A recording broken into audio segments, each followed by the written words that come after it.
Kalau boleh tahu nih Pak, di sana itu sumber ekonomi terbesarnya apa nih Pak? Kalau di desa ini? Pertanyaan yang menarik begitu. Yeah. Telesung itu kami di pesisir.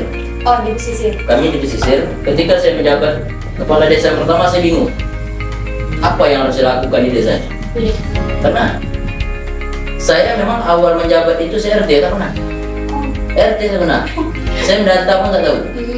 Jadi ketika menjabat jadi kepala desa, kebetulan desa itu dimekarkan, saya berpikir duduk di rumah, saya berpikir banyak PR yang harus saya selesaikan. Jadi sehingga saya masuk ke kamar tidur, saya cermin, buka baju saya cermin, dah jadi kepala desa. Jadi ini banyak yang harus saya selesaikan di desa ini. Jadi saya bercermin itu, saya berkaca, saya berbicara sendiri depan cermin. Ini Samsudin, kamu udah jadi kepala desa. Desa ini dimekarkan, kamu yang pertama menjadi kepala desa definitif.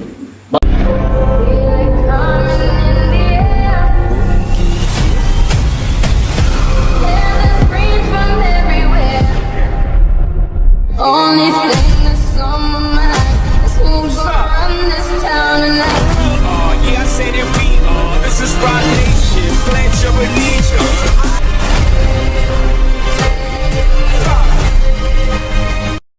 Halo teman-teman semuanya, perkenalkan saya Azza. Saya hari ini bakal menjadi host di SRTV.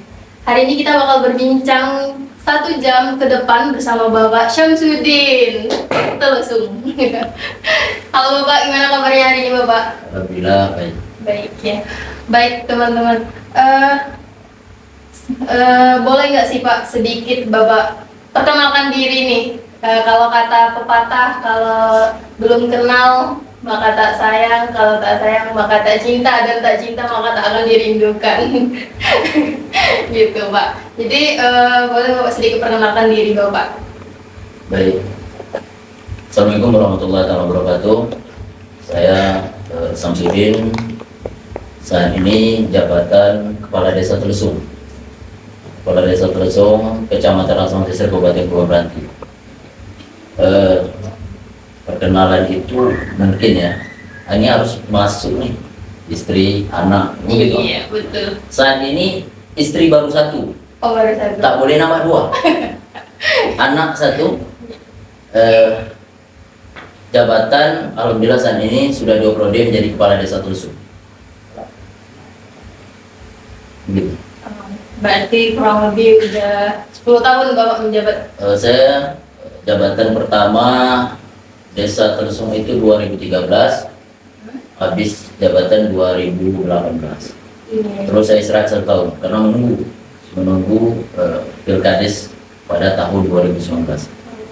Alhamdulillah pada tahun 2019 itu ikut pilkades, maka kita terpilih kembali untuk menjalankan roda pemerintah di desa Telesung yang periode keduanya sampai pada hari ini. Alhamdulillah nanti jabatan kita habisnya nanti pada tahun 2025. Berarti udah sangat lama juga Bapak berkoordinasi di desa Telesung ini ya Pak? Kalau untuk di desa Telesung, awal pemekaran, dari pemekaran desa itu kita setelah dipegang PJ, Iya. pejabat sementara dari kecamatan 6 bulan, dari awal itulah kita memegang desa itu. Kita menjadi kepala desa yang pertama di desa Telesung, karena Telesung itu merupakan desa pemekaran. Oh. Desa pemekaran dari desa Bunga. Oh, berarti perpecahan dari desa Bunga. Iya, perpecahan dari desa Bunga. Karena Bunga itu sangat besar. Jadi dimekarkan ada 3 desa, yaitu desa Bungor dan desa Tengayan Raya. Sebenarnya kalau mau dimekarkan saat itu 4 desa masih bisa. Oh. Saking besarnya Bungor itu. Tetapi mungkin persiapan desa itu hanya 2 desa, yaitu desa Telesung dan desa Tengayan Raya. Kalau boleh tahu nih Pak, di sana itu sumber ekonomi terbesarnya apa nih Pak? Itu Kalau dia. di desa ini?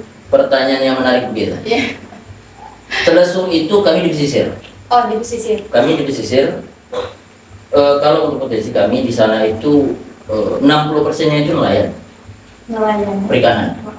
Karena Telesung itu merupakan, kami ada 3 suku di sana. Ada 3 suku yaitu Cina, Jawa dan Melayu. Tapi 60%-nya orang kita orang Cina. Orang Cina. Nah, jadi sehingga di sana itu 60%-nya itu nelayan.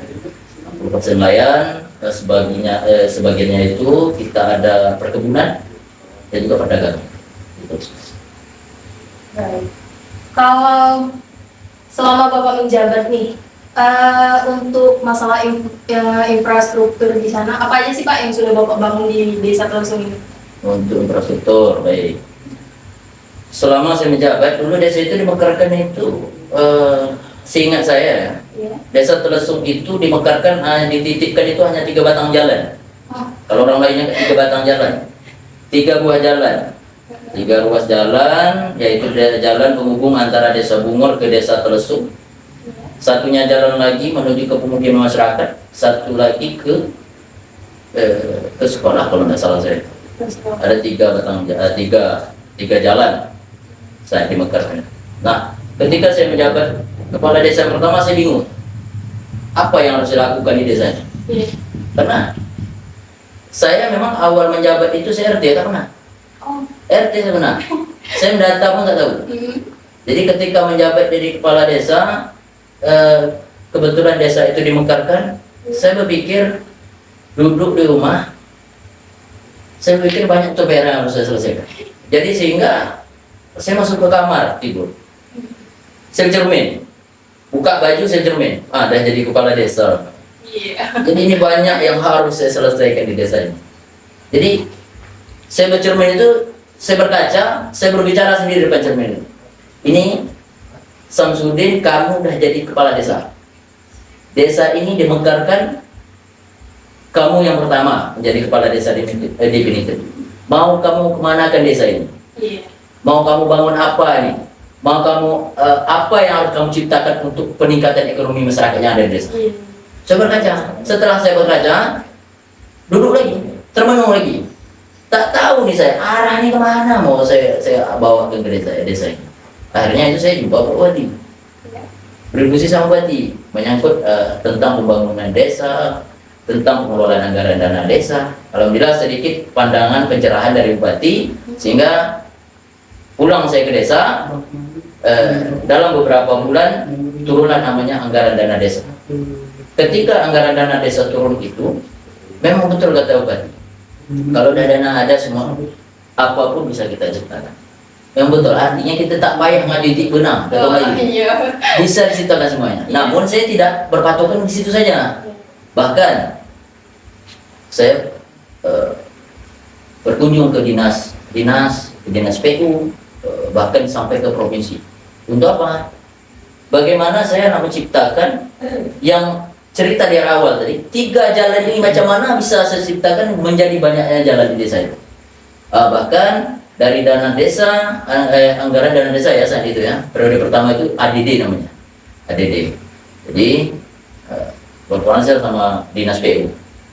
Dari 2013 saya menjabat sampai 2018, alhamdulillah saya hitung desa Telesung itu mulai dari anggaran dana desa membangun dan juga dari bantuan dari dinas kabupaten, provinsi, maka terciptalah 48 jalan yang dibangun untuk peningkatan, untuk kelancaran akses masyarakat. Kenapa? Bagi saya jika infrastruktur ini sudah dilakukan dengan baik, maka ekonomi masyarakat akan meningkat. Iya. Bagi kita di perdesaan. Iya. Karena di desa itu ada yang bagian perkebunan. Bahkan saya pernah mengadakan rapat di desa. Saya tanyakan masyarakat, saat ini penghasilan Bapak apa? Kalau saya pertanian Pak Kades. Baik. Bapak pertanian, terus penghasilan Bapak apa? Kelapa. Bapak mengeluarkan kelapa satu hari berapa? Alah, dengan jalan kondisi seperti ini Pak Kades, kami hanya bisa mengeluarkan 400 sampai 500 buah aja kelapa mengantar ke tempat penampungan kelapa. Oke, baik. Jadi maka saya rapatkan masyarakat. Baik, kalau begitu kita ciptakan jalan ini menuju ke area pertanian dan ke pemukiman masyarakat. Kita buktikan bagaimana. Ketika ini berhasil, bagaimana ekonomi masyarakat. Nah, Seiring berjalan waktu, maka kami mendapatkan anggaran dan menciptakan jalan ini. Lebih kurang 1 kilo lebih jalan yang kami bangun, panjangnya. Nah, ketika itu saya memanggil masyarakat saya memanggil rapat lagi. Saya ada rapat bersama masyarakat, saya pertanyakan tentang ekonomi masyarakat, tentang hasil perkebunan masyarakat. Maka saat itu masyarakat menyampaikan, alhamdulillah Pak Kades, dengan terbangunnya jalan Pak Kades kemarin itu kita ketika panen kelapa kita bisa 1 hari mengantarkan kelapa di tempat penampungan itu lebih kurang sekitar 2.000 atau 3.000 buah. Nah, otomatis kan, artinya otomatis itu kan ekonomi masyarakat meningkat gitu. Dengan apa? Dengan transportasi. Makanya tujuan saya bagaimana akses di perdesaan ini harus tertata dengan rapi, sehingga dengan rapinya akses ini seperti infrastruktur, maka saya rasa ekonomi masyarakat masih bakal meningkat. Baik.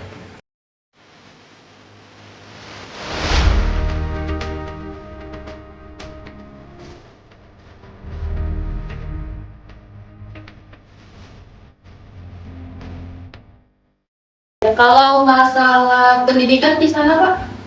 Oh, menyangkut masalah pendidikan. Baik. Sebelum kita masuk ke pendidikan, ada sedikit untuk infrastruktur belum kita selesaikan tadi. Iya. Telesung itu ya, kalau ini belum kita kembali lari ke pendidikannya. Jadi warga saya itu kan kebanyakan tinggalkan pinggiran. Alhamdulillah kemarin kita juga dapat membawa berkoordinasi ke dinas BWS. Kita mendapatkan support dana dari BWS itu 19 miliar untuk pembangunan batu pengaman pantai. Oh. Nah, batu pengaman pantai yang kita arahkan kepada BWS itu pas bertepatan di sekolahan, pemukiman warga, katakanlah fasilitas pemerintah ya. Iya. Karena memang saat itu sekolah kita yang ada SD itu kalau dari pinggiran laut hanya sekitar 10 meter sampai sana. Hanya 10 meter ya? 10 meter. SD sekolah dasar itu 10 meter dari pinggiran laut. Jadi memang ini saya merasa ada sedikit kekhawatiran juga menyangkut masalah sekolah pendidikan ini. Nah, makanya kemarin itu kita arahkanlah batu pengaman pantai berada di fasilitas pemerintah. Kebetulan juga saat ini kantor desa Telesung itu kami masih ada beberapa bangunan kemarin itu seperti ada pustu zaman Bengkalis, ada sekolah SD jarak jauh yang zaman Bengkalis juga. Ini kami gunakan untuk kantor desa, salah satunya pustu. Nah, pustu ini juga berada di pinggir pantai, sehingga pembangunan ini alhamdulillah saat ini dapat melindungi pemukiman masyarakat dan juga fasilitas pemerintah. Nah, kalau kembali kita ceritakan menyangkut masalah pendidikan, ya, pendidikan itu di Desa Telesung alhamdulillah saat ini kami sudah mendapatkan bangunan dari dinas pendidikan yaitu berupa SMP negeri 4 Angsam Sosial. Jadi SMP itu komplit dengan jumlah bangunannya itu sangat banyak sekali. Artinya itu mulai dari lokalnya, labornya, ini lengkap sekali.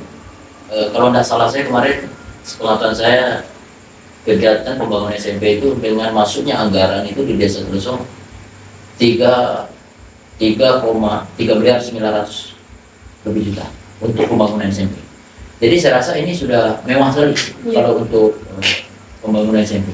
Nah, target saya ke depannya itu bagaimana SD sekolah dasar yang ada di pinggiran laut ini juga mendapat bantuan atau bangunan baru. Karena saya rasa ini yang sekolah yang tingkat SD ini kan anak-anak semua. Iya. Nah, ketika apalagi kami berhadapan dengan laut Selat Melaka ini berarti dekat dengan laut Selat Melaka. oh bahkan kami laut Selat Melaka, kami itu daerah yang terluar. Yang mana utara itu kami bersepadan dengan negara kita ya, Telesung itu bersepadannya itu memang kita pas betul dengan negara kita tetangga Malaysia. Gitu. Memang kalau pas cuaca bagusnya itu kita kalau dari Telesung itu nampak gunung Malaysia itu nampak. Jadi pada bulan 11-12 itu gelombangnya sangat tinggi. Jadi sehingga setiap tahun itu abrasi itu makin meningkat.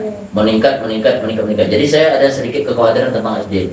Karena anak-anak sekolah kita ketika katakanlah jam istirahatnya bermain, saya khawatir takut nanti menelan korban. Artinya menelan korban, anak-anak kecil itu tidak tahu. Iya. Nah, jadi sehingga nanti takutnya nanti main di pinggiran pantai campak ke laut. Nah, jadi menelan korban. Jadi ini juga menjadi target saya ke depan, sebagaimana SD negeri SD 3 Trusung ini nanti juga harapan kita ini juga bisa dapat pembangunan yang lebih baik dengan lokasi tempat yang juga lebih strategis. Pemerintahan Kabupaten Pulau Meranti harus dilirik lagi nih di berdesaan, apalagi masalah pendidikan ya kan Pak. Ya. Kan itu menjadi generasi kita untuk kedepannya lagi. Oh gitu jelas, kan. jelas. Ya. Kenapa? Saat ini untuk meneruskan generasi tentu pada anak-anak kita ya, anak-anak muda.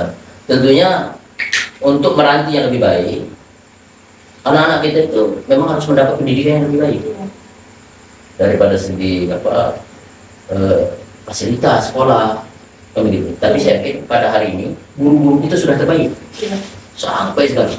Artinya bukan baik membela indah, mendidiknya itu sudah sangat baik, sehingga anak-anak Meranti itu sudah banyak menjadi hebat-hebat di luar Meranti gitu. Sudah banyak menjadi orang-orang hebat. Nah, gitu. Saya support juga. Artinya kita berterima kasih juga kepada guru-guru kita yang ada di Kabupaten Pulau Meranti, mendidik anak-anak kita banyak yang menjadi orang-orang hebat di Meranti. Cuma karena kita ini yang namanya Meranti ini daerah yang terluar. Iya. Nah, sebagiannya itu kita ini bersepadan ini pas berhadapan dengan Laut Selat Malaka, yang mana ini fasilitas pemerintah kita kalau di pesisir itu katakanlah di pinggiran-pinggiran pantai ini perlu kita perhatikan untuk kedepannya. Jadi sehingga ketika pemerintah itu menguncurkan dana membangun tidak sia-sia. Tidak sia-sia ketika sudah dibangunkan itu tidak ada lagi membangun lagi. Nah, ketika kalau ini tidak kita selesaikan persoalan abrasi, maka habisnya dana bangun nanti campak laut bangun lagi, campak laut bangun lagi. Ini menjadi PR besar. Lama-lama daratan habis. Habis daratan. Jadi kalau ada daratan habis, masyarakat kita bukan ekstrim lagi. Iya. Begitu. Benar-benar. Memang kalau di tepi laut yang besar itu yang paling penting itu perbatasan antara, kalau bahasanya bibir pantainya itu memang harus dibatasi karena abrasi itu kan sangat cepat gitu, apalagi pada saat gelombang besar dan sebagainya, itu kan membuat masyarakat jadi nggak nyaman juga gitu, air bisa naik ke daratan gitu, pemukiman daratan mulai habis. Memang itu harus diperhatikan, kalau enggak lama-lama habis jadi. Saya pernah ini pengalaman ya. Iya. Pengalaman periode pertama saya sekitar pukul 1 malam. Pukul 1 malam, saya lagi tidur. Saya lagi tidur itu mendapat kabar, maksudnya itu lagi tidur itu salah satu staf saya itu datang ke rumah. Itu sudah malam, datang ke rumah menyampaikan gelombang sangat tinggi, bagaimana keadaan masyarakat. Nah, saya pikir tidak ada problem. Nah, paginya lagi saya datang ke rumah warga saya, ternyata satu malam warga saya tertidur. Bahkan hamburan di rumah itu, di pinggiran pantai berhamburan luar sana. Ternyata setelah saya ketahui melihat videonya juga, gelombangnya itu sampai ke atas lantai-lantai masyarakat. Itu luar biasa. Bahaya juga ya. Bahaya. Jadi intinya memang kalau untuk bagian pesisir ini PR terbesar kita menyangkut tentang abrasi ya. Abrasi karena kita ini Selat Melaka, gelombangnya ini ekstrim juga. Pada bulan 11, 12 sampai bulan 1 ini ekstrim. Jadi memang ketika kemarin bantuan batu pengaman pantai itu sampai, tapi alhamdulillah sampai saat ini warga saya ketika gelombang kuat itu tidurnya itu macam di hotel. Kan begitu. Ini uniknya ketika masyarakat menguncurkan dana itu ke pesisir. Maksud saya itu ke Meranti. Ke Meranti. Kenapa? Manfaatnya itu, faedahnya itu besar. Iya, benar. Dulunya ketika air pasang itu gelombang pas sampai warga berhamburan, kalau di kami bendung itu bersama orang BWS, manfaatnya itu sekarang walaupun gelombang besar, warga saya itu tidur santai. Karena apa? Tidurnya. Kenapa? Atau itu pertanyaan besar nih. Kenapa bisa tidurnya? Karena gelombang itu sudah ditahan oleh batu pengaman pantai. Jadi sehingga dalam batu pengaman pantai di belakang batu itu sehingga airnya tenang, macam dalam selat. Jadi saya berharap berharap ke depannya itu dan juga saya juga akan bekerja keras untuk ke tingkat kabupaten, provinsi dan pusat bagaimana proses perpanjangan batu ini, pengaman pantai ini terus berlanjut untuk Meranti. Gitu. Kenapa? Kami sudah merasakan di desa Telusuk. Dulunya masyarakat saya berhamburan, sekarang ada tidurnya nyenyak sedikit, kan gitu. Ini minus plusnya di situ. Ada. Bersyukur saya. Maka saya kemarin tantinya sama kepala BWS, Pak, terima kasih banyak Pak, Bapak telah masukkan bantu pengaman di desa Telusuk. Bermanfaat sekali buat masyarakat. Sampai begitu. Jadi sehingga ketika masyarakat saya keluar berangkat nelayan, masuknya kapalnya itu mereka merasa tidak lagi ada kerugian. Kalau dulu tidak ada batu pengaman pantai di desa Telusuk, udahlah bulan 1, bulan 2, bulan 11, bulan 12, bulan 1, bulan 3, bulan 4 buat lagi kapal baru, alat penangkap ikan. Kenapa? Karena bulan 12, bulan 1 itu sebagian itu sudah masuk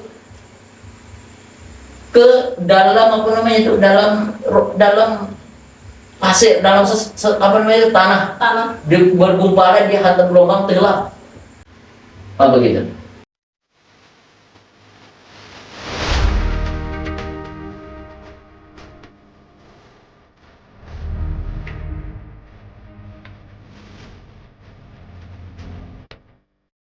Berarti kalau untuk infrastruktur di daerah memang udah dijalani dengan baik berarti ya Pak? Baik.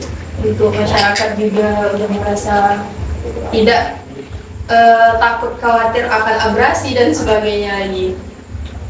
Menurut saya itu udah sangat baik kalau untuk di perdesaan dengan perkembangan desa yang lumayan luar biasa selama masa jabatannya. Memang anggaran dana desanya dipergunakan dengan baik.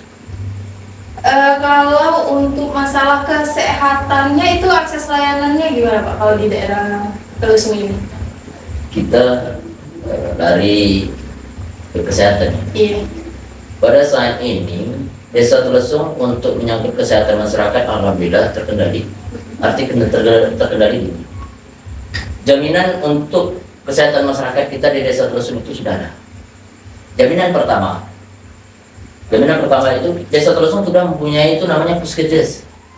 Nah, ya puskesdes itu jika masyarakat kita dulunya sakit nih berangkat ke Selat Panjang, ini kan jarak tempuhnya. Nah, sekarang sudah ada namanya puskesdes. Nah, puskesdes itu dihuni atau ditugaskan salah satu bidan desa. Gitu. Nah, bidan desa ini bertugas di desa Telusuk untuk melayani masyarakat kita. Apakah itu nanti masyarakat kita yang mau melahirkan?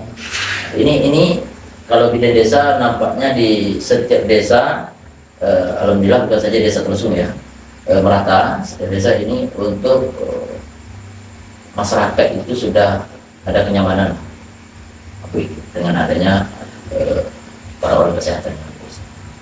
Berarti kalau masalah kesehatan jangan khawatir lagi lah ya Pak? Jangan khawatir lagi.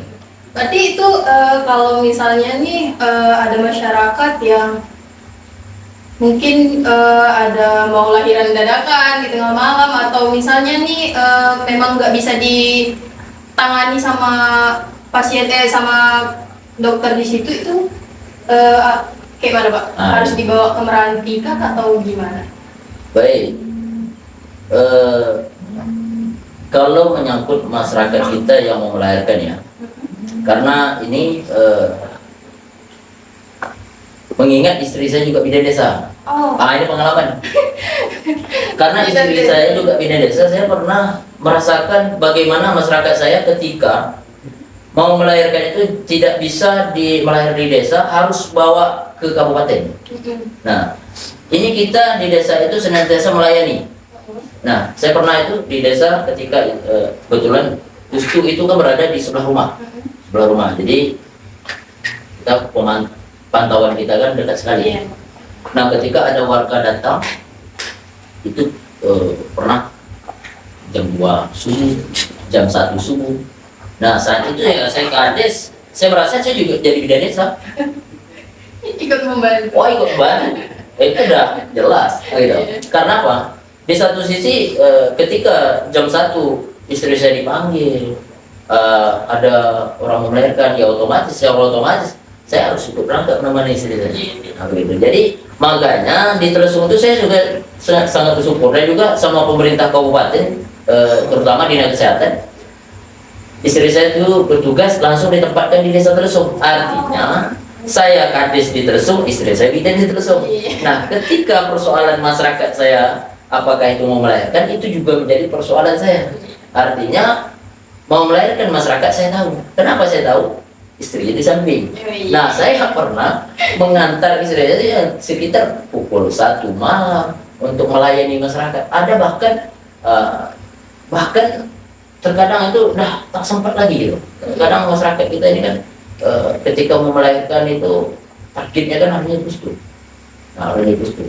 Nah, ke saat itu udah tak sempat lagi. Mau nggak mau kita jam 1 malam atau jam 12 malam kita bersama istri berangkat menyelesaikan, dan bersama warga harus digotong nih masyarakat bawa ke pustu karena sudah menjadi aturan. Nah, ketika alhamdulillah kita 80% itu 85% warga kita itu melahirkan. Kalau desa itu di pustu. Di pustu. Nah, kalau untuk selebihnya itu jika tidak bisa ditangani di desa, di pustu, maka itu ada namanya rujukan. Rujukan itu langsung ke rumah sakit Dora kabupaten. Jadi langsung ke Meranti. Langsung ke Meranti. Nah, ke Meranti itu kita terkadang melihat kondisi pasiennya seperti apa. Ada kadang-kadang itu kita pesan ambulan darah, membawa lewat darat. Lewat darat. Ada juga kalau sudah melihat kondisinya ini, oh ini nggak bisa lewat darat nih. Ini bisa-bisa nanti kalau tidak tidak sesuai dengan jadwal nanti ini bisa melahirkan di tengah jalan. Kalau melahirkan di tengah jalan itu berarti itu payah, Pusing juga. Pusing itu. Siapa? Nah, itu nanti panjang ayatnya. Kalau udah melahirkan jalan memang panjang ayat. Nah, jadi kita koordinasi ke tingkat kabupaten untuk ambulan laut. Ambulan. Alhamdulillah kita dilayan, ambulan sampai warga kita masuk ambulan langsung antar ke kabupaten. Nah, diselesaikan administrasinya sampai dengan mereka itu benar-benar ketika dirawat di rumah sakit Dora itu, warga kita tidak lagi memikirkan ini administrasi mau bawa kemana, ini administrasi kenapa, inilah kita yang mendampingi langsung. Jadi ini memang tanggung jawab kepala desa ini, saya rasa ini lumayan apa juga ya. Saya bersyukurlah dengan saya jabatan kepala desa, saya merasakan. Jadi pergerakan saya serah pada Allah aja. Jadi artinya intinya kita berbuat buat masyarakat kita, mengembankan amanah, membuat yang terbaik kepada masyarakat. Luar biasa. Bahkan terkadang untuk administrasi, terkadang kan ini kalau urusan mendadak ini, kalau kita nunggu di kantor untuk menaikkan surat-surat mendadak kan lama. Bahkan itu warga saya kalau udah ini sifatnya mendadak itu udah datang Pak Kris kemana mau tekin. Kadang tempat tengah jalan ya udah atas tempat duduk orang aja gitu. Jadi makanya itu saya kemana-mana cap saya senantiasa. Senjata yang paling ampuh saya cap aja. Untuk menyelamatkan rakyat jelata saya yang ada di Telesung. Gitu. Itu kemana-mana saya bawa. Tujuannya apa? Inilah untuk menyelamatkan masyarakat saya. Karena ini pernah terjadi. Ketika saya berangkat ke Selat Panjang, ini warga saya ada menerima bantuan dari kantor pos. Nah, saat itu tidak ada surat keterangan. Nah, dia pun tidak minta ke desa. Nah, ketika dia datang itu, surat keterangan itu diminta, dia tidak bawa. Pas saya lewat, dia stop saya. Jadi Pak Kades tunggu dulu. Saya bilang, kenapa? Ada apa nih? Kami mau ambil bantuan ini tapi tak ada surat keterangan. Terus gimana? Bagaimana Pak untuk mendapatkan surat keterangan? Itu gampang. Gimana Pak? Ayo ikut saya. Saya bawa ke samping ke kawan kita yang orang pos itu. Saya tanyakan, ini warga saya ini kan mendapat bantuannya seperti apa? Ini Pak harus ada surat keterangan. Surat keterangan dia nggak kakak atau kakak dalam proses gitu lah. Surat keterangan. Itu gampang sih ya. Jadi saat itu juga saya pulpen, saya buat surat keterangan pakai pena aja. Oh biasa kalau pakai ketik nih. Tapi karena itu mendadak ya udah bagi saya tidak ada halangan. Bikin surat ya udah saya cap, ada Pak inilah surat keterangannya. Alhamdulillah saya itu pihak pos udah Pak Kades dibantu juga masyarakat. Gitu ya. Jadi artinya kasus ini saya rasa tidak mempersulit urusan masyarakat. Tidak boleh mempersulit, bukan tidak mempersulit, tidak boleh mempersulit urusan masyarakat. Karena kita dilantik menjadi kepala desa, apalagi saya ada 1.700 sekian warga saya itu yang harus saya layani. Tidak ada pilih suku. Bahkan Telesung itu unik. Maka pemerintah desa Telesung ya udah kan ada 3 suku tuh. Ada Melayu, ada Jawa, ada Dewa. Udah Ya bagian Jawa saya suruh kadus, RT, RW, ya udah orang Jawa pilih. Yang bagian yang orang kita Tionghoa ya udah Pak dusun Pak RT RW, ya udah orang Cina ada apa-apa. Bagian Melayu ya udah Melayu. Yang penting saya bilang bekerja ikut kita aturan pemerintah. Yang kedua bendera merah putih.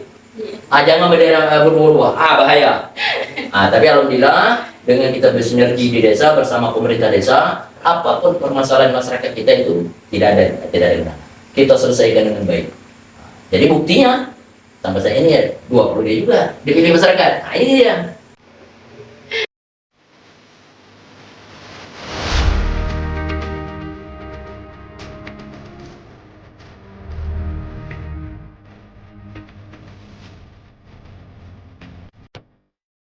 Tadi saya ada mendengar ambulan laut. Ambulan laut itu memang disediakan dari desa atau dari pihak kecamatan gitu Pak? Ambulan laut itu sudah disiapkan oleh pemerintah kabupaten Pulau Meranti.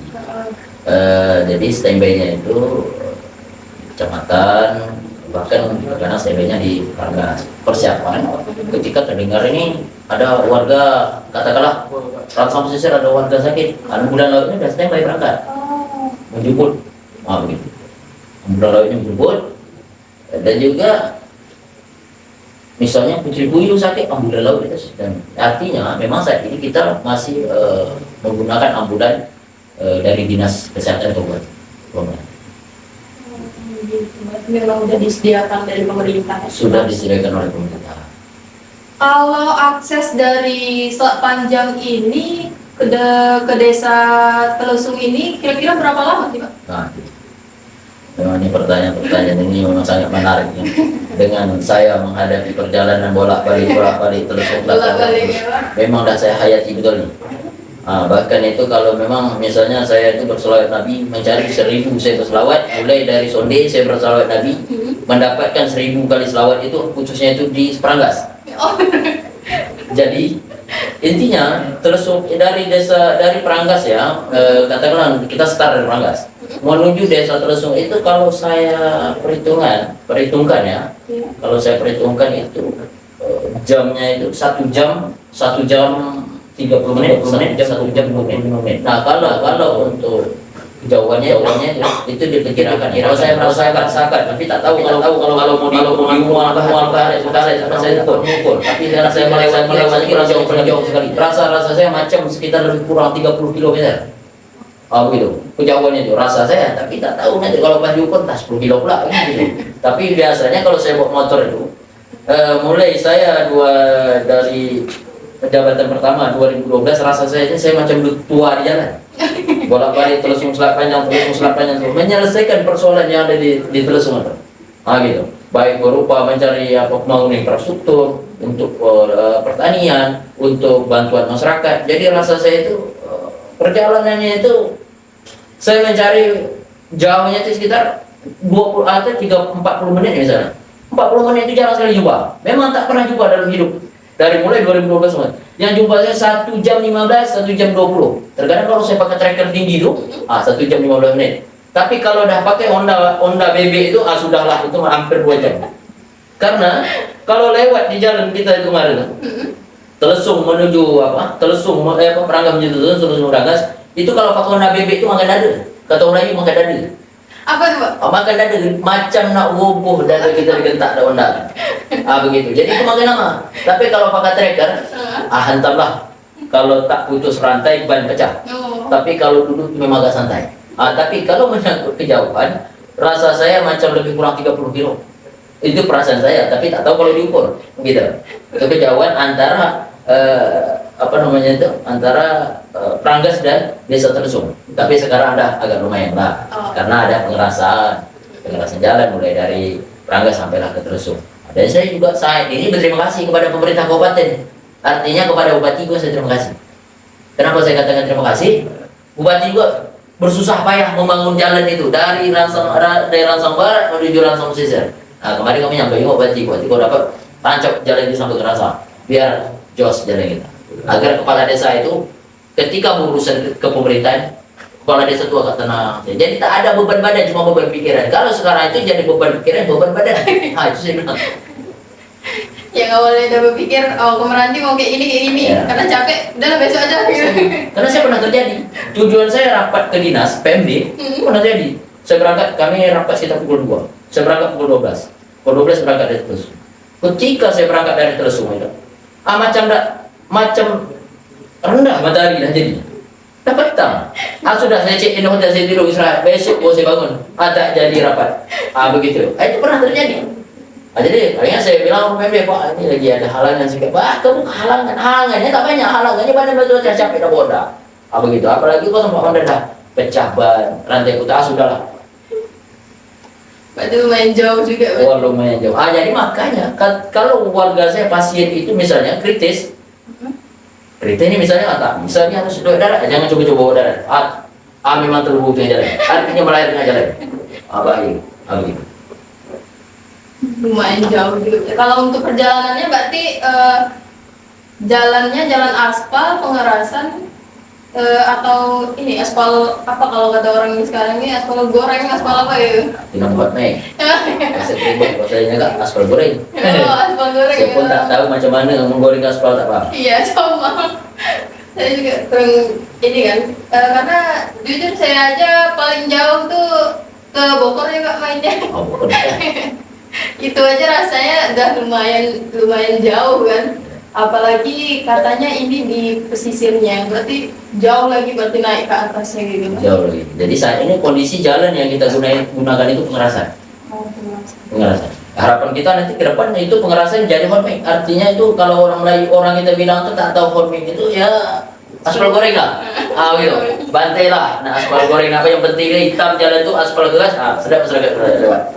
Begitu. Baik.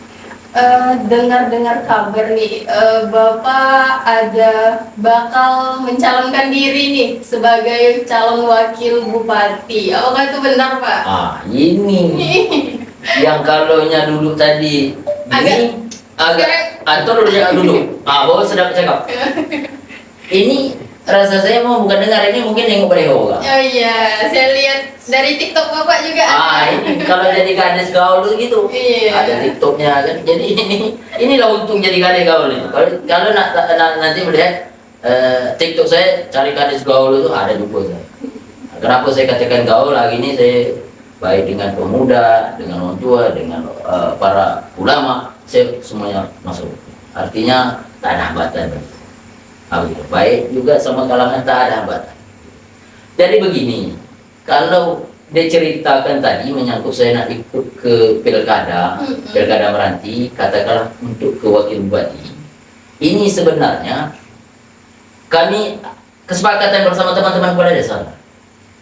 Jadi kalau saya mendorongkan diri untuk ikut ke pilkada wakil bupati, ini skala besar. Macam tak mampu, apalagi badan sekecil ini.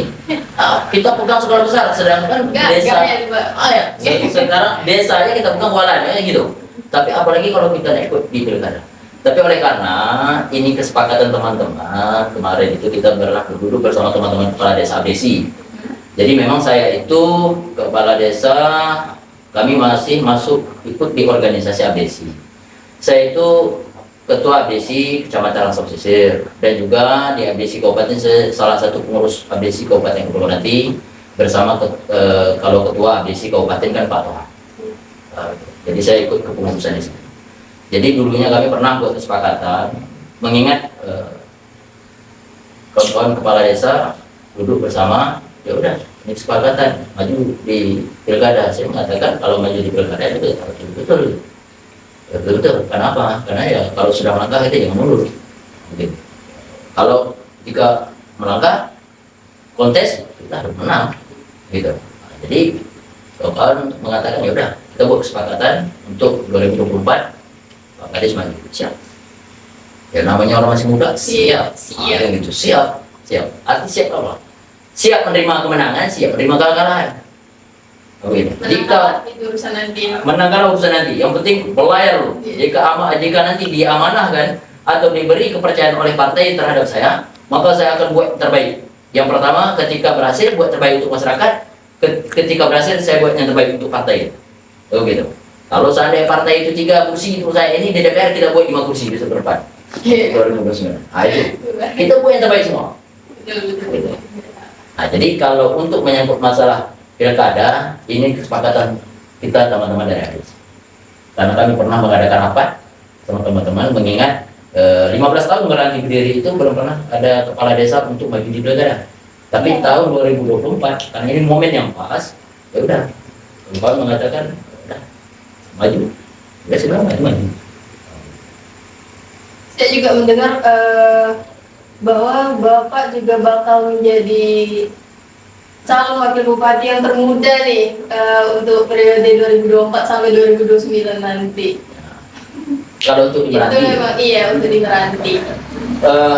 kalau untuk di Riau, saya nggak tahu dari Riau itu mungkin dari apakah masih ada di bawah dari kita, mungkin saat ini mungkin kita. Memang saya ini usia 38 tahun. Saya sudah 2 periode menjabat menjadi kepala desa pada 2024 berdasarkan kesepakatan bersama teman-teman. Ya udah coba melangkah maju di pilkada Meranti karena ini semua kesepakatan. Kalau saya sendiri saya tak maju, mendingan saya bisa jabat kepala desa udah 2029 kalau mau jadi dewan karena ini menjadi merupakan kesepakatan bersama teman-teman dari ABC dan juga kemarin kita juga dapat restu dari Ketua DPD ABC Provinsi Riau untuk mensupport udah dukungan kepada kita maju di pilkada Meranti.